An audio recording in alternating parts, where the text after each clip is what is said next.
Ed è proprio dal libro su Venezia vista dal cielo, di cui accennava il nostro segretario, che è partita l'idea di organizzare questa conferenza, la cui finalità è diversa, ma che ha dei punti di tangenza con quel libro stesso, perché è un libro, lo ricordo brevemente, che attraverso una serie di fotografie scattate dall'elicottero da Riccardo e attraverso una serie di schede sintetiche ma molto, molto puntuali sui siti fotografati, ci dava un'idea panoramica della laguna di Venezia.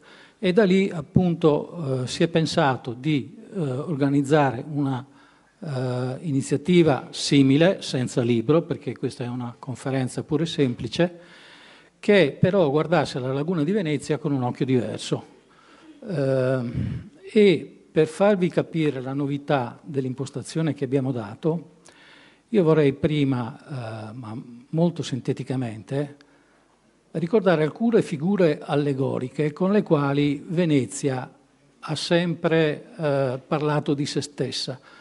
E questa delle allegorie di Venezia, anzi di quello che noi abbiamo chiamato nel progetto Venezia del mito di Venezia, è uno dei temi portanti del progetto stesso.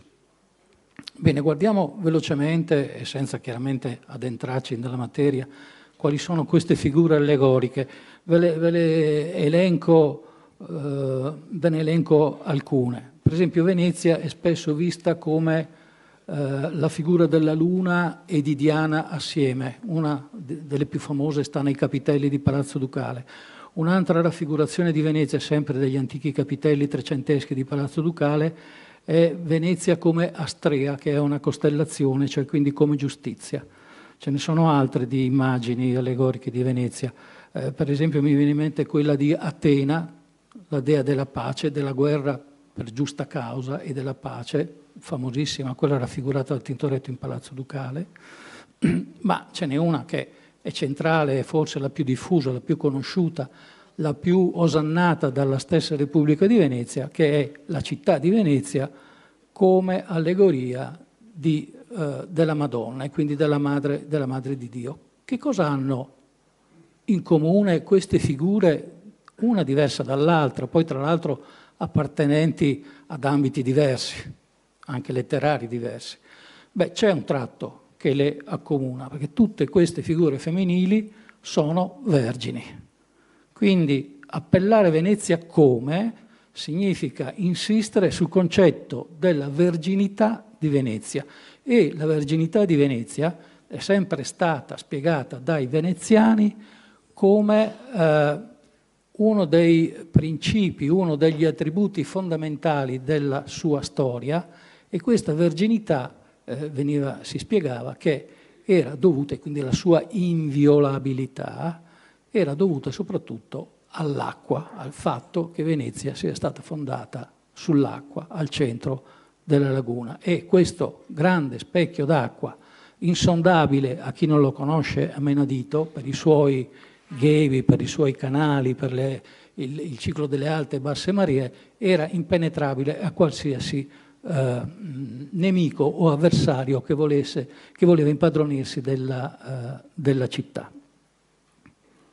Eppure, e qui nasce un po' l'idea di questa conferenza, se questo è il mito, anzi forse potrei dire il mito più forte che Venezia ha saputo creare nel corso del tempo, eppure se noi diamo un'occhiata dall'alto alla laguna e ai suoi confini terrestri, quindi a partire dai lidi che vanno, diciamo, fino a Chioggia, e poi ci spostiamo a nord e guardiamo alla gronda lagunare, quindi alla conterminazione e confino fra la terraferma e la laguna, e non solo lì ma anche nell'immediato entroterra, noi scopriamo che questo territorio, compreso la laguna stessa, è disseminato di centinaia, non dico decine, centinaia di luoghi forti, centinaia di opere fortificate. Quindi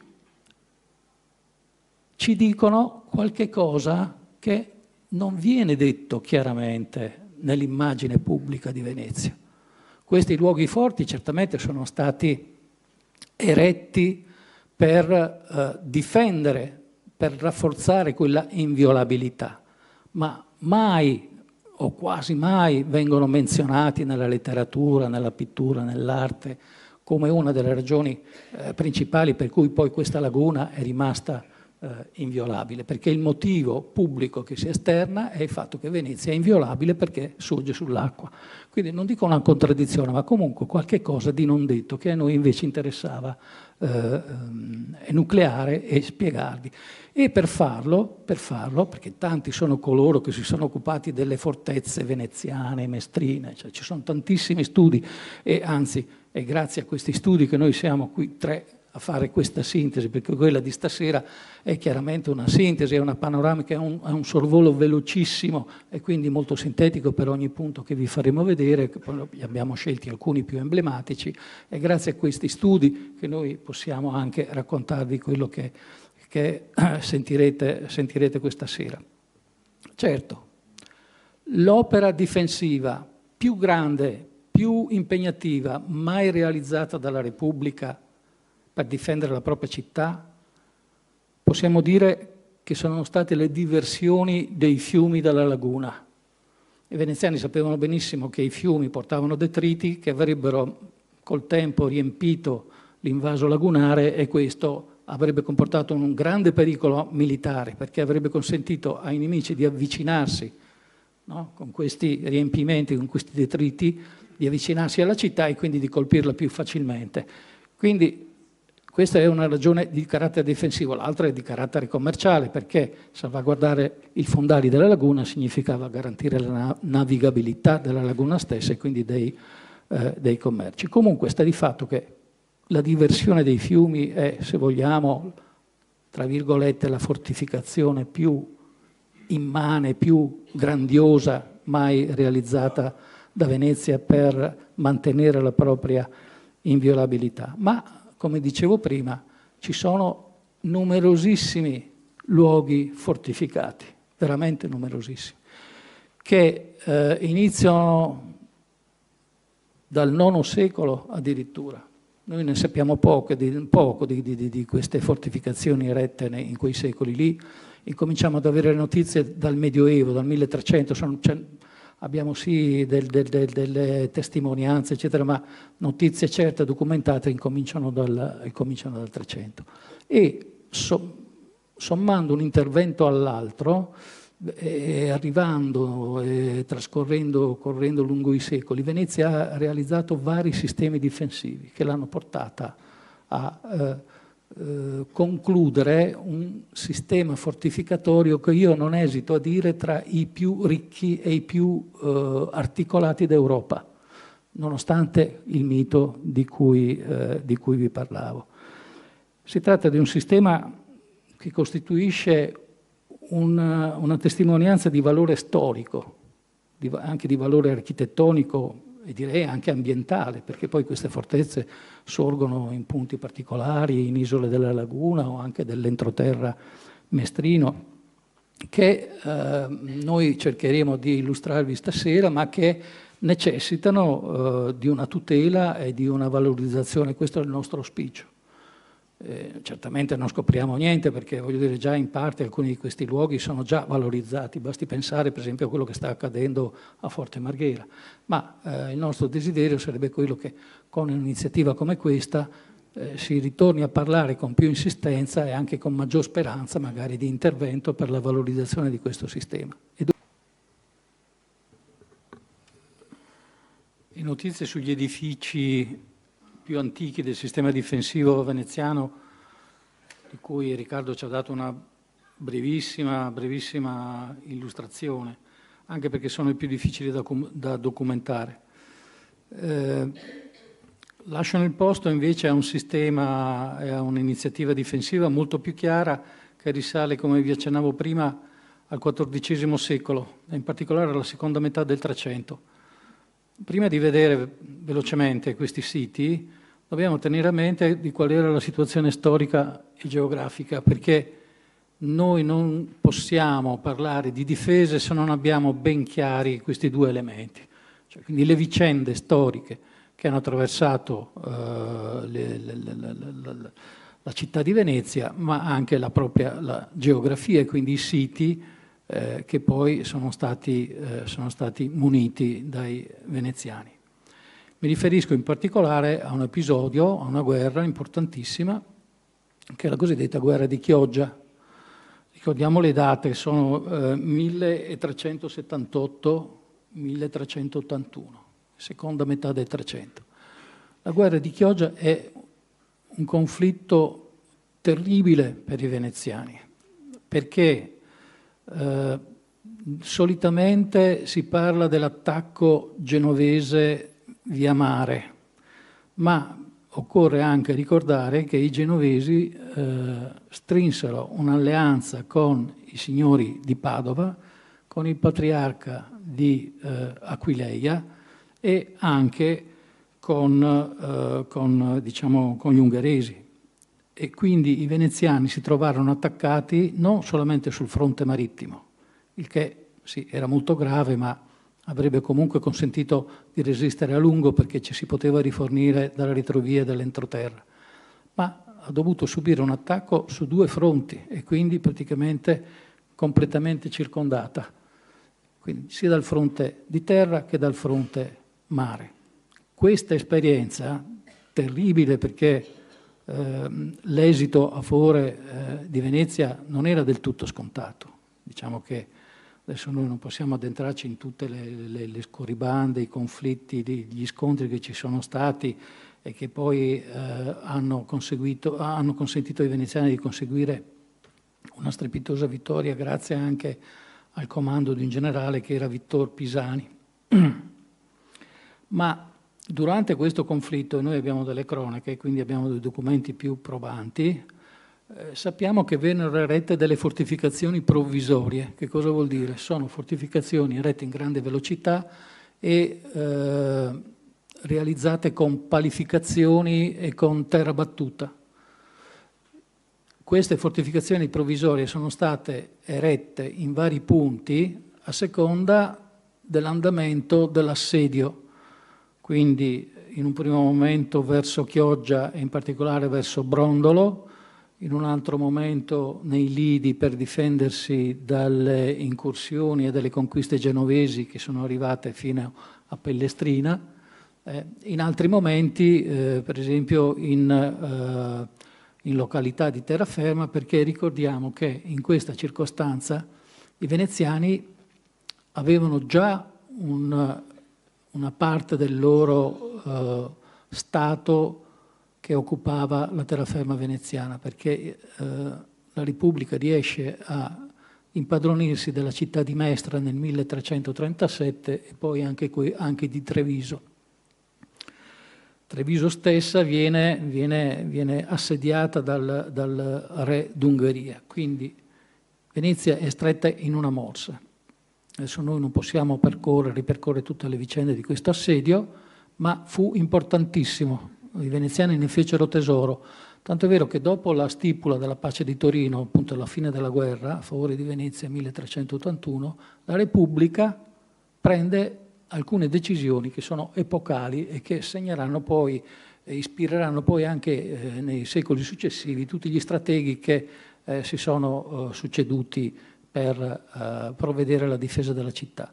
Questa decisione era quella di passare dalle difese provvisorie in legname e terra battuta alle difese permanenti, cioè realizzate in pietra e mattoni, ma soprattutto in pietra.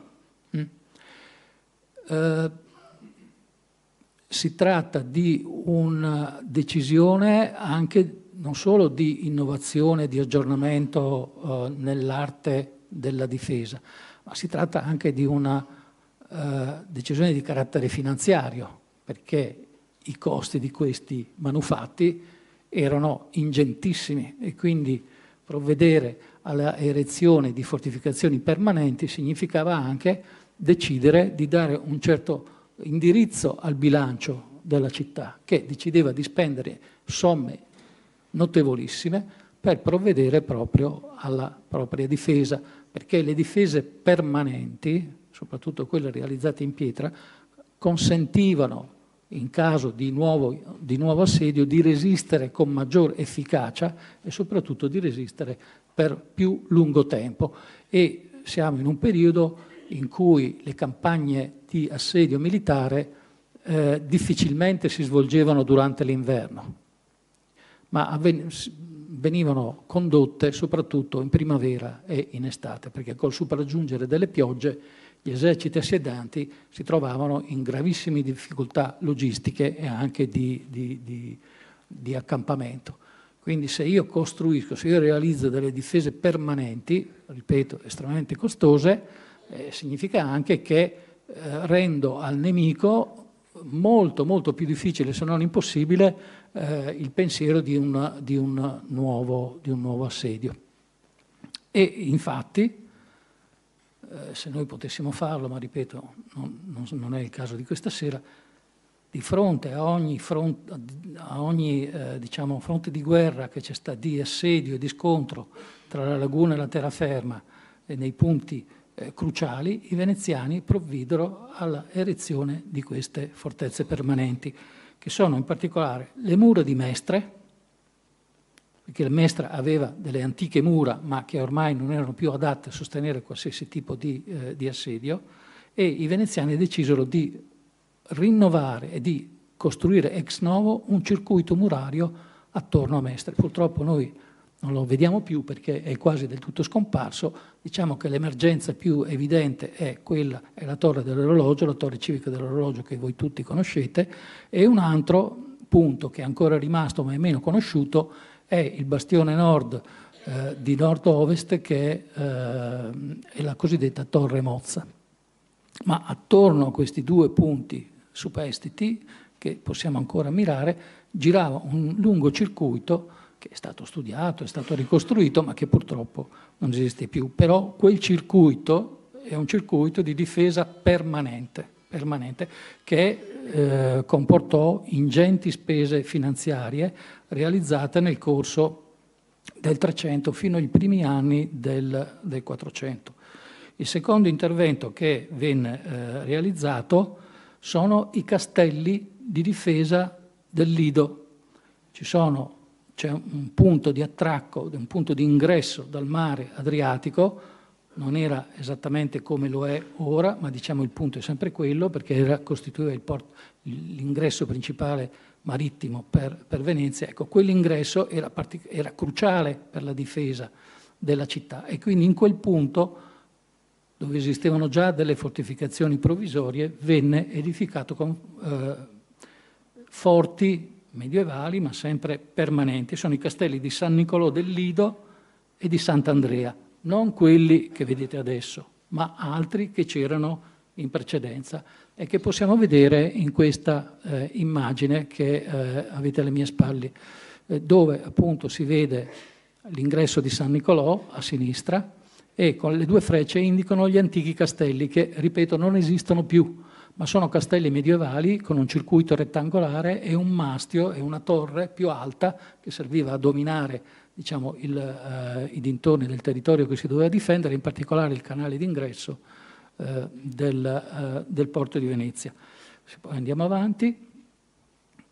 Gli interventi di edificazione permanente non riguardano solamente Mestre, che possiamo considerare la porta da terra, l'abbiamo detto anche in altre occasioni, la porta da terra di Venezia, oppure verso il Lido, il porto di San Nicolò del Lido, che è la porta da mar, no?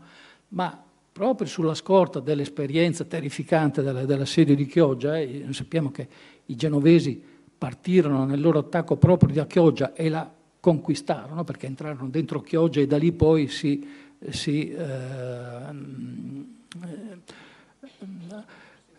proseguirono fin verso il Lido, fin verso Pellestrina.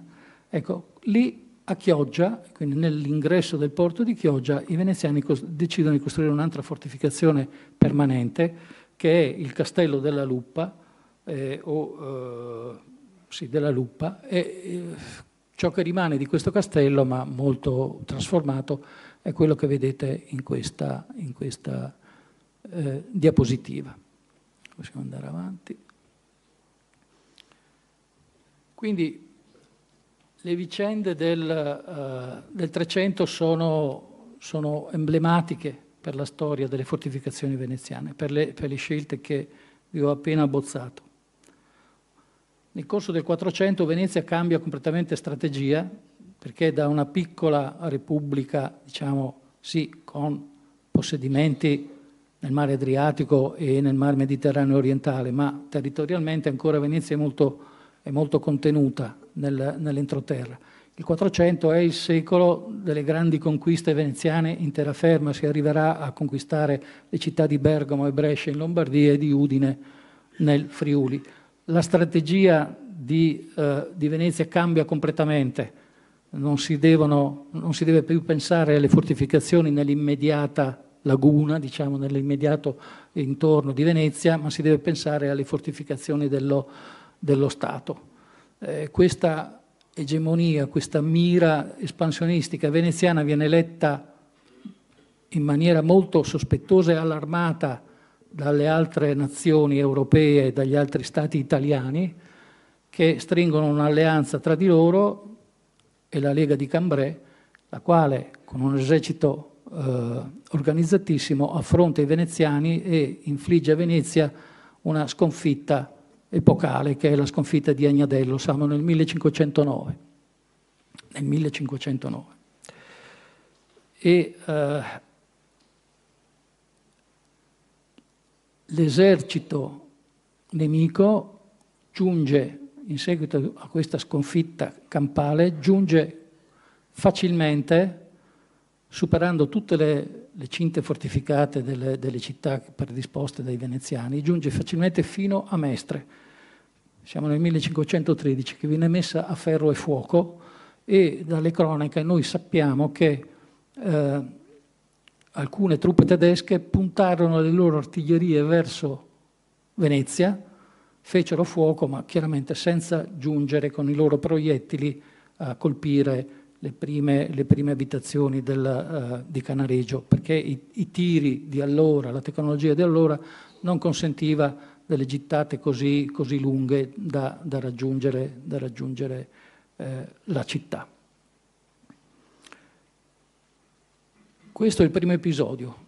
Il secondo episodio invece è una sconfitta che i veneziani subiscono in mare, quindi contro un altro nemico, che è un nemico sempre più potente, che è l'impero ottomano.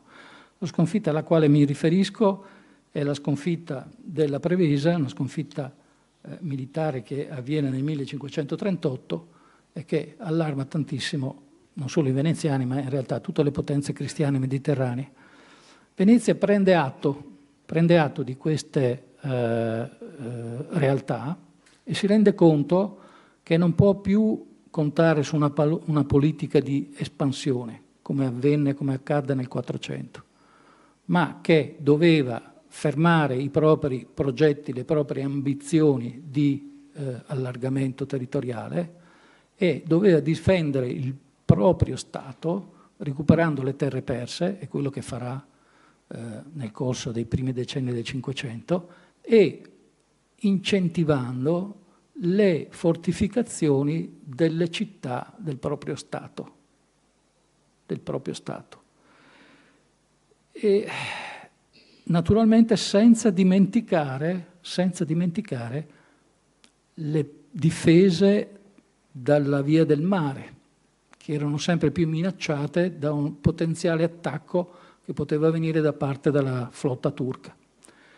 Di conseguenza, le decisioni che vennero prese furono molto chiare e nette. La prima è stata quella di abbandonare definitivamente le mura di Mestre, che erano già in pessimo stato, ma che comunque per i veneziani dal punto di vista strategico non potevano servire più a niente, perché la difesa di Venezia doveva essere concentrata molto più lontana da Venezia, quindi rinnovando le difese di città come per esempio Padova, Treviso, Bergamo e Brescia.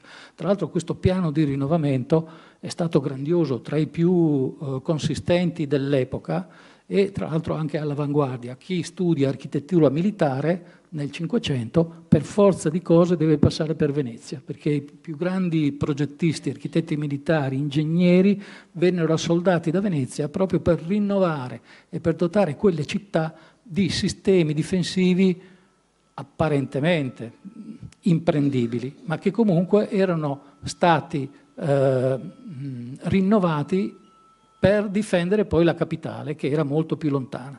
Quindi, prima conseguenza, abbandono delle mura mestrine, ma grande attenzione invece al versante mare, perché da lì, dall'Adriatico, potevano venire i pericoli, i grandi pericoli.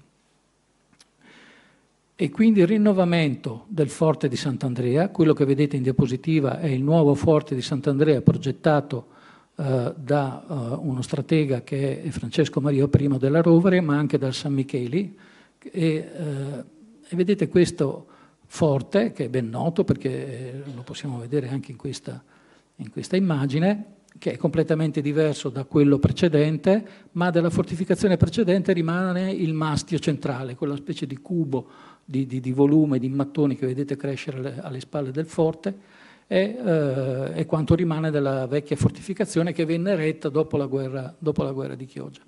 Questo forte, perdonatemi la parentesi, ha una storia e una forma particolare, perché non c'è bisogno di essere degli esperti militari, ma ha una caratteristica. Se voi guardate quei fori che ci sono lungo la muraglia di Pietra d'Istria, che sono i fori di affaccio delle bocche da fuoco, sono solamente si aprono solamente verso l'acqua e quindi assolvono la funzione di impedire il passaggio delle navi che sarebbero nemiche, che sarebbero transitate proprio qui all'imboccatura del porto di Lido.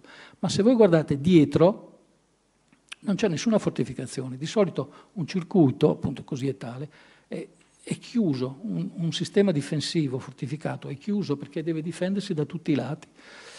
Ci tengo a spiegarvelo perché è un caso forse unico, perché ci fu un dibattito in Senato veneziano, è documentato proprio, abbiamo le carte, sono rimaste dei senatori che sono intervenuti, sono rimaste nell'archivio di Stato, dove alcuni senatori dicono va bene, sì, bisogna rinnovare il forte di Sant'Andrea perché dobbiamo difenderci da un'incursione turca, però non possiamo costruire una fortezza moderna che abbia le sue mura e quindi i suoi cannoni anche rivolti alle spalle, che significa i cannoni rivolti verso Venezia.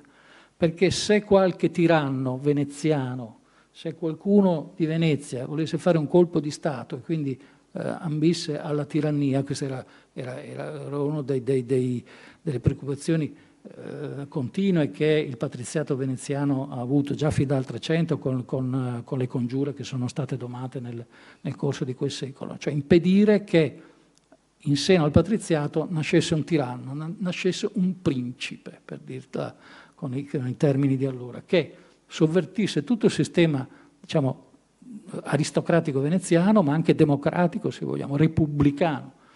Quindi i senatori che erano contrari all'erezione di questa particolare fortezza riuscirono a strappare con un voto di maggioranza l'erezione di questa fortezza particolare, che forse è unica e anche avveniristica, perché è tutta solo proiettata nel punto di maggior difesa. Andiamo avanti, questa è un'altra fotografia aerea, è la tua, vero Riccardo? Questa qui? Questa è scattata da Riccardo dall'elicottero, molto bella perché ci fa vedere anche cosa c'è dietro l'isola. Sempre davanti è il canale di accesso di quello che è, appunto, e anche adesso l'accesso al porto di Venezia. Ecco, naturalmente non c'era solo Venezia, c'era il ricordo di Chioggia e quindi bisognava impedire che un'eventuale flotta turca arrivasse anche a Chioggia, che non facesse esattamente quello che fecero i genovesi nella seconda metà del Trecento. Quindi il Forte della Lupa, che è lì indicato, che ormai è quasi mezzo diroccato, viene recintato e lì a Chioggia viene costruita una fortezza modernissima con delle murature particolari, si chiamano bastioni a spalle quadre, adesso comunque non voglio entrare nei tecnicismi, sono comunque murature all'avanguardia che all'epoca erano considerate imprendibili, invincibili, e quindi vengono costruite anche a Chioggia proprio per impedire che si ripetesse quello che i veneziani avevano imparato nel corso della storia. Noi facciamo un salto, e che è l'ultimo che tocca a me questa sera, che è la guerra di Cipro. Siamo nel 1570. L'impero ottomano reclama il possesso della guerra di Cipro, il possesso dell'isola di Cipro. E da lì nasce una guerra che porterà, tra l'altro, nel 1571 alla battaglia di Lepanto, alla vittoria a Lepanto sull'impero ottomano, ma che poco servì perché Venezia, comunque, nonostante quella mitica vittoria, dovette cedere l'isola di Cipro all'impero ottomano. E la cosa singolare di cui si parla pochissimo, anche adesso gli studiosi non riesco a capire perché comunque, è che nel 1570 una parte della flotta turca, comandata da un comandante che si chiamava Uluk Ali, detto anche Occhiali, era un calabrese, un renegato calabrese espertissimo di navigazione, uno dei comandanti più abili dell'epoca, riuscì con una serie di imbarcazioni a suo seguito di galere, riuscì a mettere a ferro e fuoco le coste dell'Albania, della Calabria e risalendo in parte in Dalmazia, quindi destando un allarme enorme nella popolazione veneziana. Noi sappiamo da alcuni cronachisti che la popolazione di Venezia era terrorizzata dal fatto che potessero arrivare le navi turche, entrare nonostante il forte di Sant'Andrea munito a suo tempo, e di entrare in laguna e di arrivare persino nel centro storico di Venezia. Come? Ma semplicemente sbarcando nei lidi, nelle spiagge dei lidi, quindi bypassando, evitando il fuoco di copertura di Sant'Andrea, evitando il forte di Chioggia, e quindi praticamente saltando a pie pari e entrando in laguna anche con una certa abilità nella navigazione. Non avevano le imbarcazioni adatte, ma avrebbero potuto costruirle facilmente impadronendosi dei lidi, e quindi questo mise nel panico la popolazione. Si fermò una commissione particolare, vennero addirittura concesse le armi a tutti i sestrieri e i capi sestriere di Venezia, perché si aspettava da un momento all'altro che i turchi arrivassero, e l'allarme era realmente sentito. In parallelo gli esperti militari decisero di erigere una serie di difese che non erano mai state pensate. Naturalmente sono difese provvisorie, perché il tempo non consentiva di erigere fortezze diverse, e adesso le vediamo queste difese. La prima, che pochissimi conoscono, io a volte chiedo anche alle persone che abitano a Lido, è la fortezza di San Nicolò del Lido, che voi vedete lì indicata, e c'è un fronte. Allora, adesso tanto per orientarci. Questo che vi indico è il forte di Sant'Andrea, che noi abbiamo visto prima.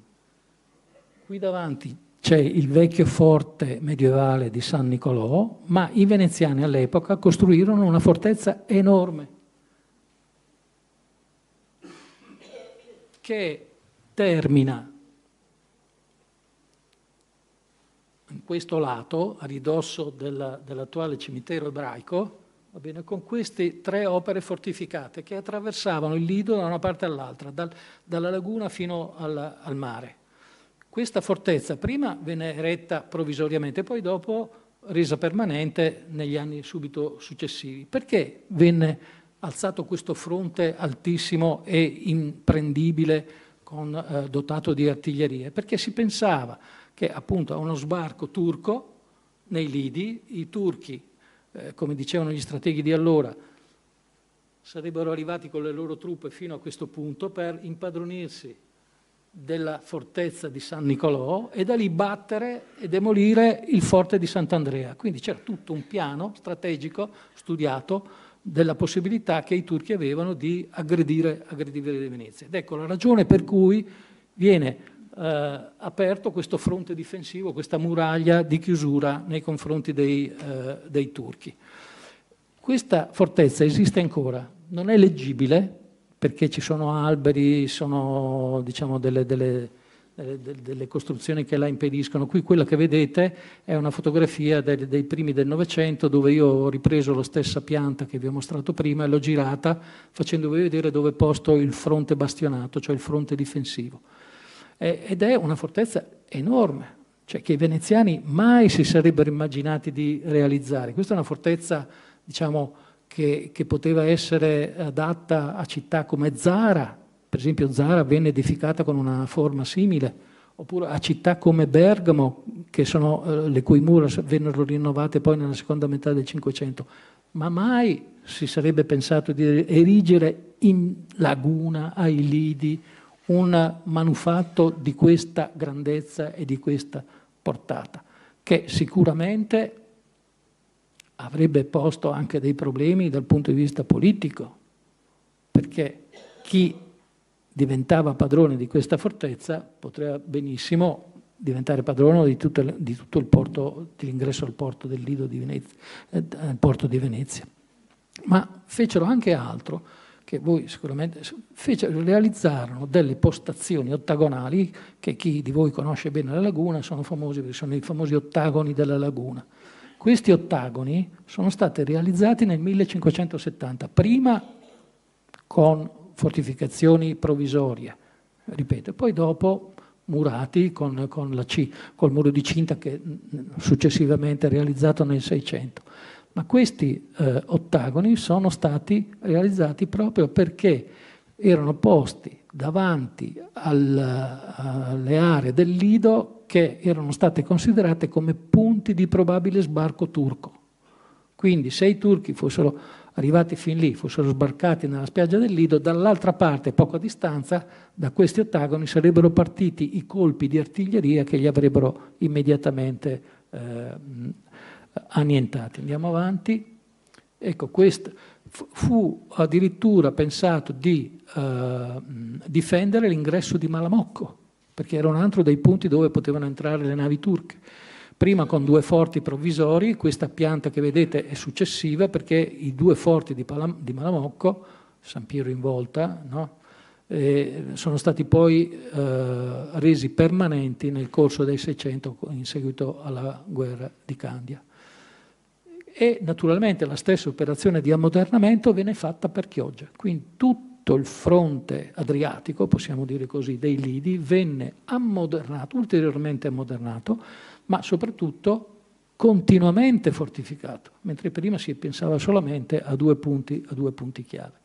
Ora, siccome abbiamo qualche minuto, chiedo alla Deborah di poter magari tornare indietro perché noi abbiamo nella copertina, e le chiedo a Deborah di entrare in una cosa che abbiamo preparato proprio per questa conferenza e vi fa vedere il sistema lagunare più dall'alto. Poi adesso la Deborah, se si vuol divertire lei, ce lo mostra.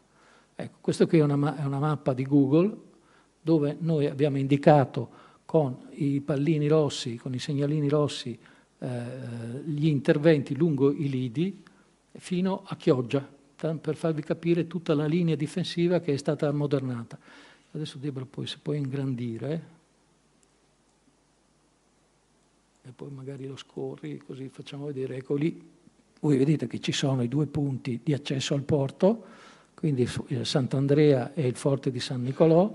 Poi scorrendo lungo i lidi si vedono i segnalini che connotano gli ottagoni di cui vi ho parlato, e fino ai forti di Malamocco e giù fino a Chioggia, dove è stato ammodernato il forte di Chioggia che protegge l'ingresso a Chioggia.